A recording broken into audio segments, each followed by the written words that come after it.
First, disclaimers. This is not a solicitation to buy or sell any security ever. This is not advice. Further, the results here are provided for general information purposes as a convenience to you, the viewers.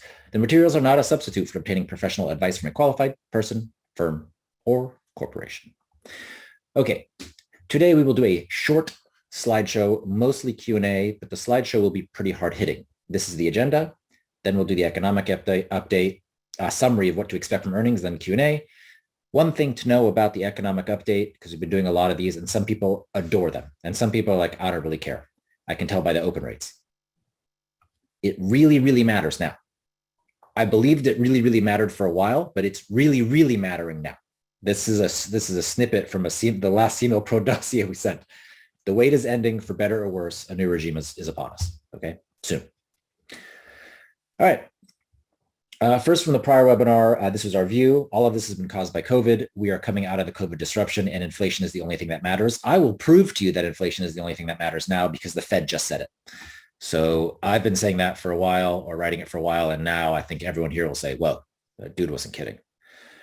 All right, first of all, remember the small and medium-sized bank thing that happened? All right, so it's just remember why small and medium-sized banks matter. At 50% of commercial and industrial lending, 60% of residential real estate lending, 80% of commercial real estate, and 45% of consumer lending. This data is from Goldman Sachs. The point is, they really matter. The point also is that they really matter, and if the Fed keeps pushing, I maintain my position that I've held for quite some time, which is best described with a tweet. In October, if the Fed continues to message hopelessness, the credit markets will oblige. The Fed is getting dangerously close to handing itself its largest failure ever. Let us hope all together they are not. All right. First, I'm going to do the optimistic view and pessimistic view. But before I do that, I want to tell you why I'm doing the optimistic versus pessimistic view. It's everywhere. So I'm going to share with you a 30-second video. It's actually from a 4-minute interview with Jeremy Siegel, professor at Wharton, MIT, PhD. But this isn't because I want to support Jeremy Siegel or offer any discord to Jeremy Siegel. I just want to show you how even in a 30-second clip, you see a radical bifurcation of the same expert's opinion, from incredibly optimistic to incredibly pessimistic. And it's actually not even 30 seconds, it's 28 seconds. So let me do that, and let's assume I could do that without blowing everything up. So first of all, escape. Now I will move Jeremy Siegel here. Hypothetically, everyone can see the screen. Okay, so first of all, I'm not going to play the whole thing. It's actually 28 seconds. I timed it, but I want you to see what the premise of this video is. He says, I'm not in support or opposition to Jeremy Siegel, Dr. Siegel. Says, don't sell unless you're tactical and short term, right? So he's saying don't sell. He's optimistic. Okay, here's the first 28 seconds of this interview. The questions are going to come. Listen to the question. It's only a 28-second clip I'm going to show you. So the question really matters because the question is going to reinforce his view and then basically says, yeah. Okay, ready? Here we go.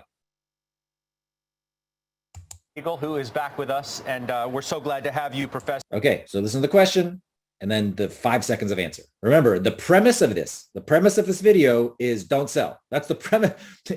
Hypothetically, this is an optimistic view. Ready, go. Sir, on this day, you said a couple of weeks ago, quote, I can't be optimistic until the Fed, shall we say, gets it, and there's no sign they do yet. How do you feel hearing these comments that we've gotten today and what you might hear in the days ahead? Yeah, I mean, I believe the Fed has already done too much. I voiced that for the last 6 months, that their trajectory was way too high. Okay, so the premise of that video was that you're bullish, and the entire first portion of it was why he's really, really pessimistic. Okay, so that just wanted to sort of show you that it's not just me, right? So, you know, his premise was don't sell, but he's very pessimistic. So I think like a really advanced shrug emoji is really appropriate. Okay, that's why I'm doing this. It's not just because I'm bored. Although sometimes I do get bored. I want you guys to know that. Okay, so here's an optimistic view, but it's going to be very little repetition and more about the newest data, because the last 2 weeks have been profound, and that profound amount of data has reinforced my view. So I would like to share it with you. Okay, So remember we said perhaps breaking the system a little could bring down the risk of breaking the system a lot. That means that sort of incidentally, incidentally, we had these bank failures and they will act as a quantitative tightening shock to bring down inflation faster without the Fed perhaps going much further. There's a QA here. Okay, sorry.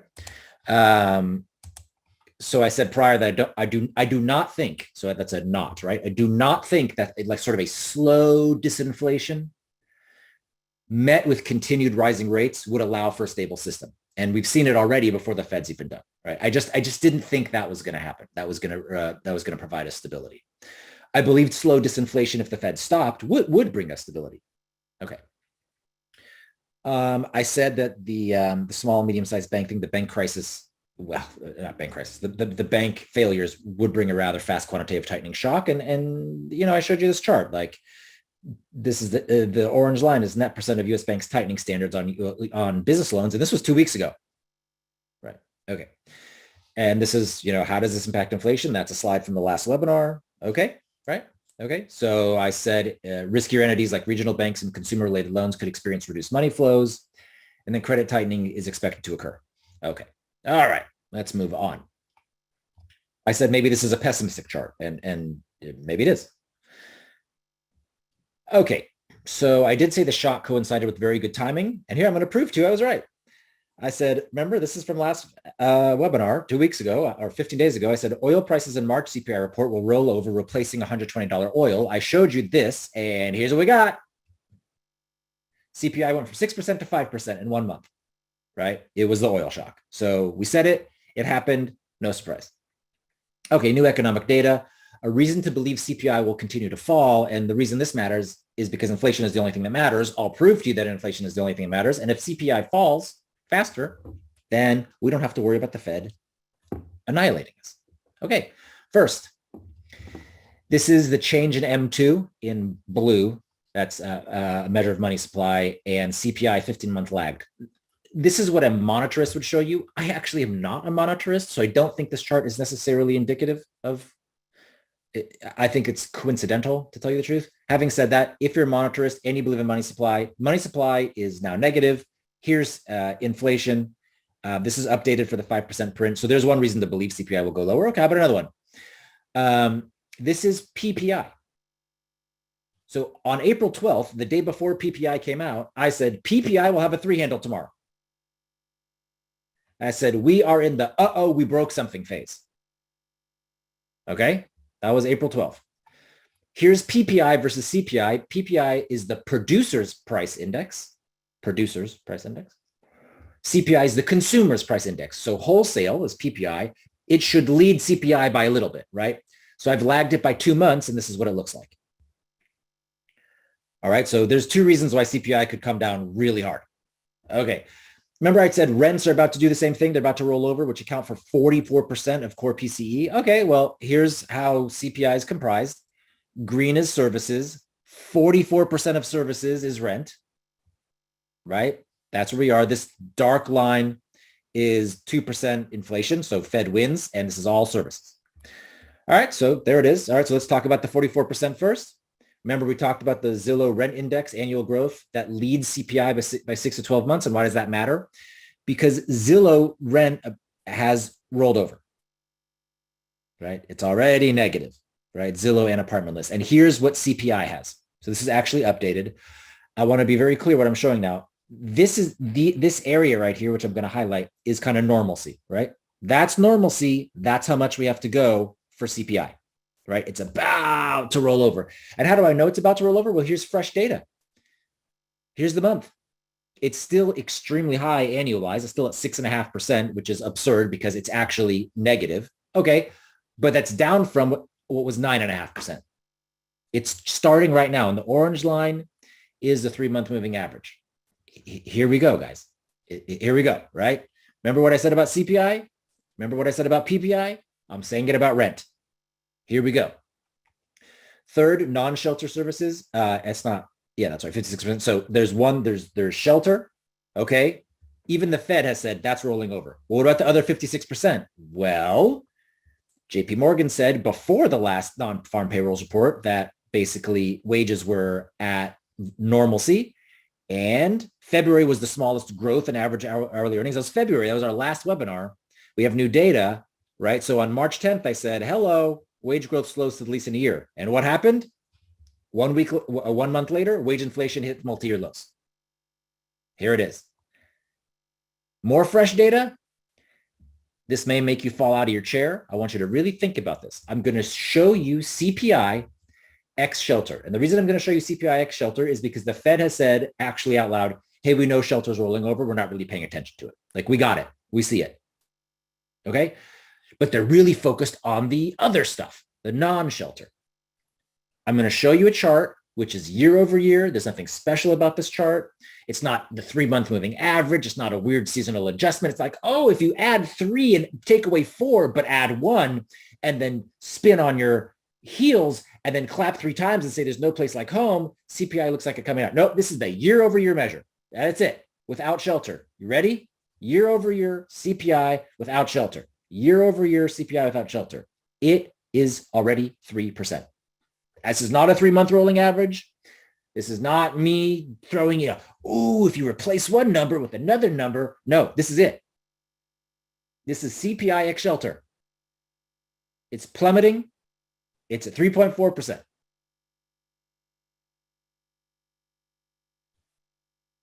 PPI is at 2.7%. So I said the shock coincides with very good timing. Guys, I just showed you the very good timing. That was very good timing. So optimistic view, real quick. That's CPI, it's down. That's PPI and core PPI. They're plummeting.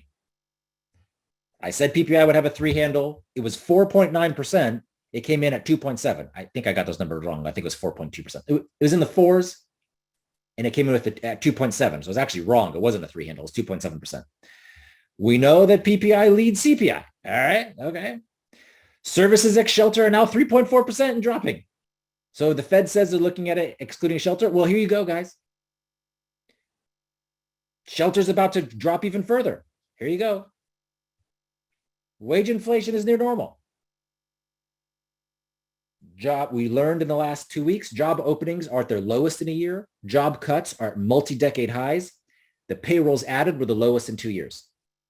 I don't know if you find that optimistic for the labor force. It's pessimistic for the labor force, but it's certainly optimistic when it comes in regard to inflation. All right, pessimistic view. U.S. economy is heavily reliant on credit. Here we go. This is from the NFIB survey. Okay, NFIB is the National Federation of Independent Businesses. NFIB, National Federation of Independent Businesses. A part of that survey asks about credit conditions. It said, hey, how are you guys feeling? This is how they're feeling with regard to credit. They're saying it's drying up. This is since the SVB collapse. Exactly what we said. We said it was going to cause a disinflationary or deflationary shock. Hello. We're going to come back to this chart. Commercial real estate, it's been a topic. We talked about it a lot. $1.5 trillion has to roll over. I want to be clear. I'm not a commercial real estate catastrophizer. Not all of the $1.5 trillion of commercial real estate that has to roll over is in bad shape. It's just that is a misrepresentation of the facts. That's a Twitter thing. It's about 15% of that 1.5 trillion, which is 225 billion. That's murky. So it's not a $1.5 trillion thing. That's just not right. All right, pessimistic view. Here we go. We have previously opined on CML Pro webinars if the Fed was going to carry through on its rate hike trajectory. It forecast last November. We saw a very high probability of a bad recession. Monetary policy works in long and variable lags. The impact may just now hit the system. And if this is just the start, uh-oh. And remember we said the Atlanta Fed had a 2.4%. It was actually 3.4%. It came down to 2.2%, up to 2.4% for Q1 GDP. Here you go, guys. I'm now going to prove to you that inflation is the only thing that matters. You ready? You've heard this man say that so many times. And if you agree, you disagree, I'm going to prove it to you. We said on the last webinar, if the Fed is forecasting 0.4% GDP growth for 2023, yet Q1 is going to be 2.4%, That means one of three things has to happen. The Fed sees a radical recession, the Atlanta Fed is wrong, or GDP growth will be higher than Fed forecast. We just got our answer. The Fed doesn't see a radical recession. The Fed came out and said in their last notes that came out this week, it's official. The Fed is forecasting a recession. And why does that matter? Because they're still expecting to raise rates and hold them until inflation drops to 2%. I told you, the economy going into recession will not impact the Fed other than them saying, good, inflation will come down. They just said it. Inflation is the only thing that matters. The Fed just said it. We're forecasting a recession. We're going to do exactly what we said we're going to do. It's over. Inflation is the only thing that matters. That's the Fed's perspective. The Fed holds the purse strings or the monetary policy. That's it. I wasn't kidding when I said inflation is the only thing that matters. I was just listening to Jay Powell. The Fed forecasts a recession and it's okay with it. Remember I talked about this credit tightening? Let me draw on a line. It's now below the beginning of the recession in 2000. Okay. And this just started. Now, could it pop back up? It could. It could. Maybe the bank crisis is going to have this sort of like heart attack and, oh, we're back. That's possible. I'm not trying to be a catastrophizer. I actually prefer it if credit tightens because inflation will come down more quickly and the Fed can take their foot off the gas or the brakes if you prefer, right? Because why? Because inflation is the only thing that matters. Why am I hoping for bad economic outcomes? Because the inflation is the only thing that matters. Retail spending, this is new data. Retail spending is in contraction and it's happening quickly. So this is the sort of control gauge, the nominal seasonally adjusted rate, but it's monthly. It's actually quarterly. This is brick and mortar credit card spending on the right. Uh-oh.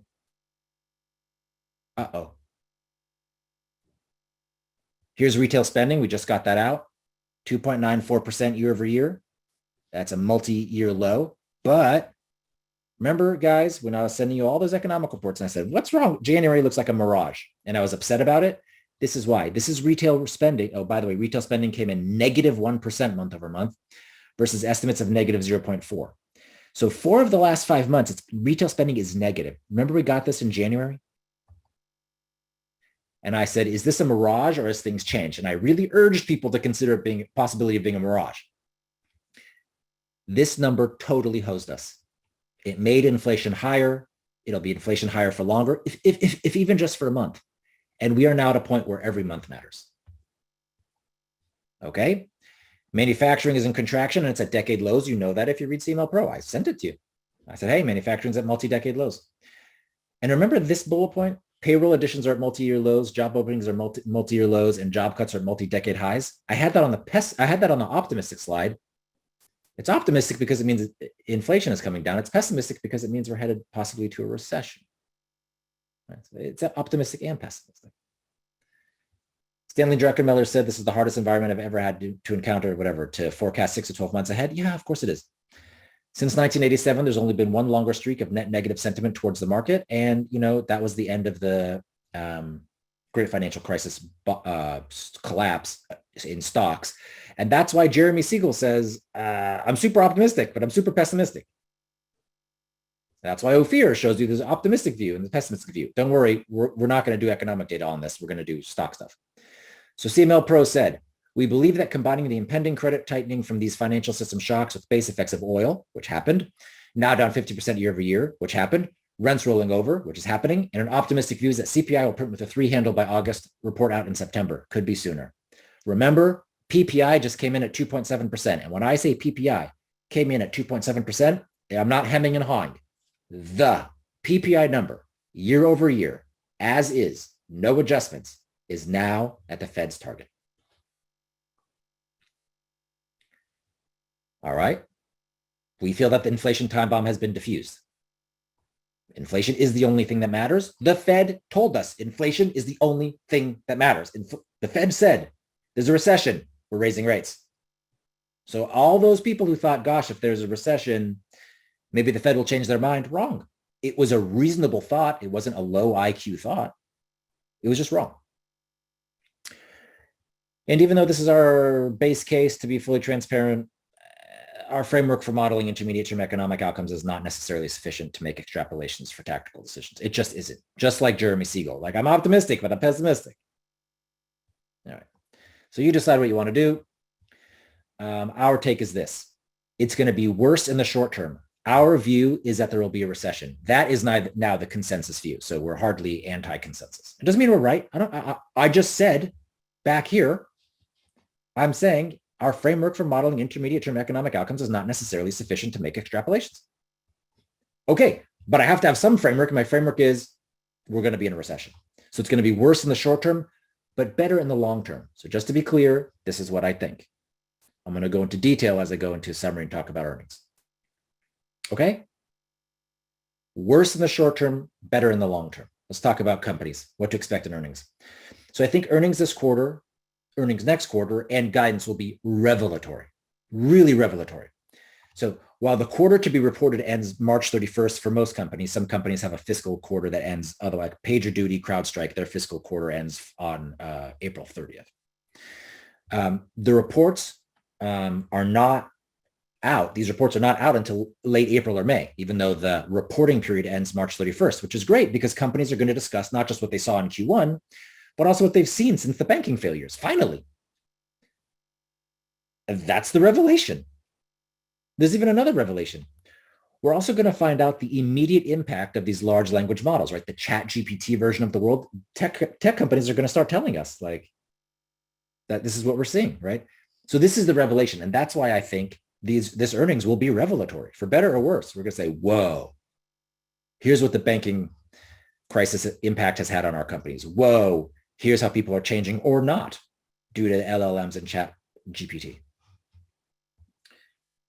And the banks come first starting next week. And the mega banks just came out and the mega banks are doing fine. Everyone knew the mega banks were going to be doing fine because they're getting all of the assets from the regionals. And why do regional banks matter? Because it's 80% of commercial real estate, 60% of C&I, all those numbers I showed you, right? It's the little guys that are going to matter. So this entire earnings season is going to be revelatory starting on Monday.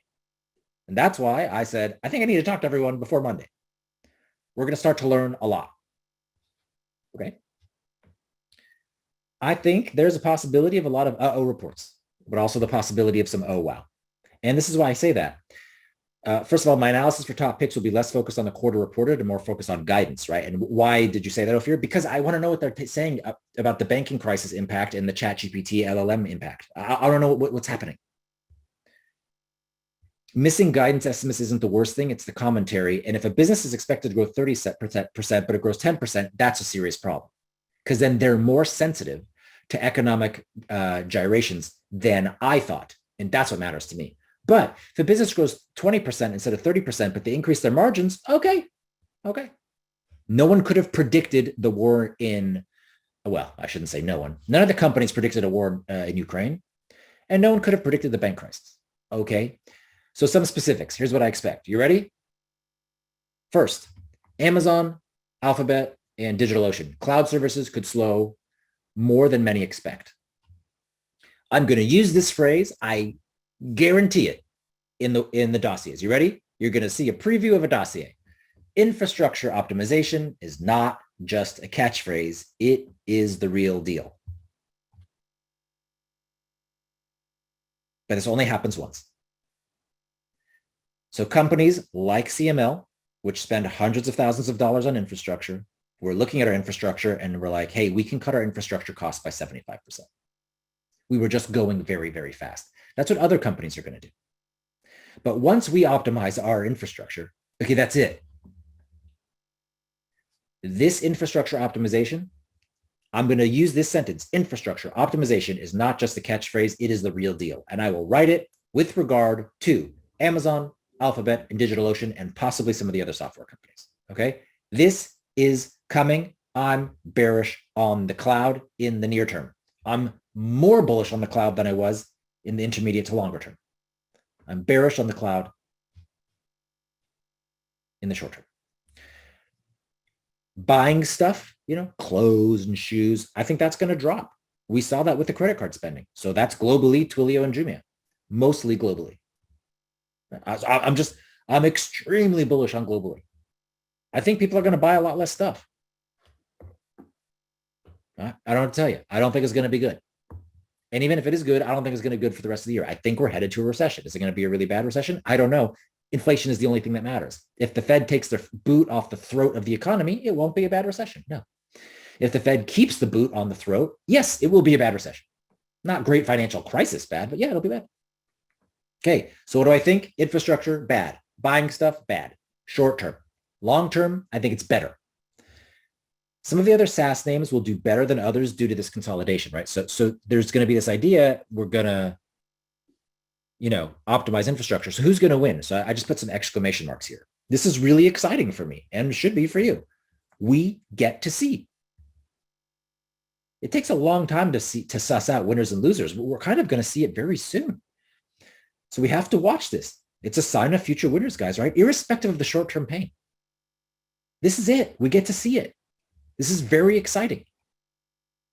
Elastic, Datadog, CrowdStrike, Confluent, PagerDuty, GitLab, Twilio-ish. Who wins and who loses in a contraction? Here, we get to see it. Here we go. This is revelatory, in my opinion.